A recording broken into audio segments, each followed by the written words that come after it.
Okay, now we're going to talk about anatomical axes. So we talked about planes. Now, there are two things with planes, right? It can be how the body is dissected or cut, but it can also be how a plane where we move, like the movement is occurring in a specific plane. So it's a little different, and it might take a little bit of sort of breaking down in order to understand this. So let's take an example of this person right here. With the skeleton, I should say. He is bending forward, which is flexion, and then extension. So anytime a movement occurs, what you want to ask yourself are actually two questions. What plane or direction is the movement occurring in? And what axis is the movement around? So those are the two things. Now remember, anatomical planes are not just how the body's cut. It is a plane where movement can occur.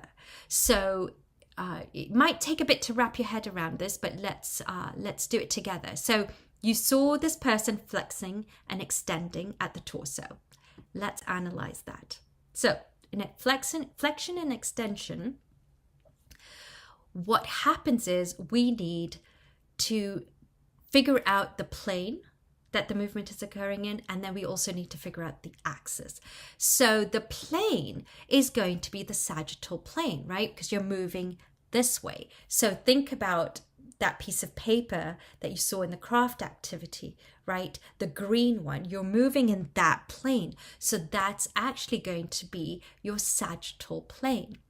Now, in order to figure out the axis, what you'd have to do is figure out what is it moving around for that motion to occur.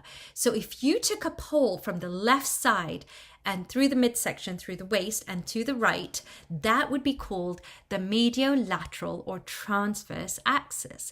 And that's what flexion and extension movement is around, right?